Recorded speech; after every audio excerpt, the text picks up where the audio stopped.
আসসালামু আলাইকুম ওয়া রাহমাতুল্লাহি ওয়া বারাকাতুহু। ইন্নাল হামদুলিল্লাহ ওয়া সলাতু ওয়া সালামু আলা রাসূলিল্লাহ আম্মা বা'দ। আমাদের আজকের ক্লাসের শিরোনাম হচ্ছে আল হুরুফুশ শামসিয়্যা আল হুরুফুল কমারিয়্যা। অর্থাৎ আমরা যে 28টা 29টা হরফ পড়েছি আরবি ভাষায়, এই হরফগুলোকে দুই ভাগে ভাগ করা হয়। কিছু হরফকে বলা হয় আল হুরুফুল কমারিয়্যা আর কিছু হরফকে বলা হয় আল হুরুফুশ শামসিয়্যা। চলুন দেখা যাক যে এই আল হুরুফুশ শামসিয়্যা বা আল হুরুফুল কমারিয়্যার কাজটা কি। শুরুতে আমরা কিছু শব্দ দেখে নিই।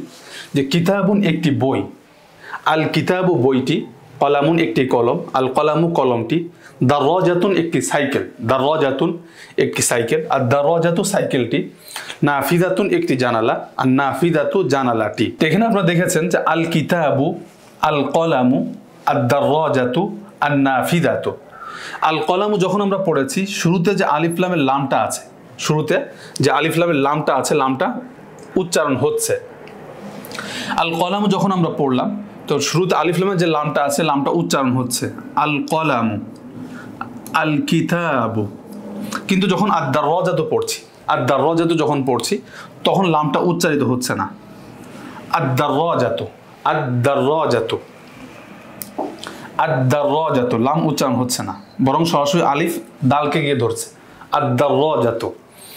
আন-নাফিদাতু, এই যে লামটা উচ্চারণ হচ্ছে না, বরং সরাসরি আলিফটা নুনকে গিয়ে ধরছে। আন-নাফিদাতু। তাহলে কিছু হরফ আছে যে হরফগুলো শুরুতে আলিফ লাম আসলে লামটা উচ্চারিত হবে, আর কিছু হরফ এমন আছে যে হরফগুলো শুরুতে আলিফ লাম আসলে লামটা উচ্চারিত হবে না। এই দৃষ্টিকোণ থেকে মূলত হরফগুলোকে ভাগ করা হয়েছে। চলুন আমরা বিস্তারিত জেনে নিই।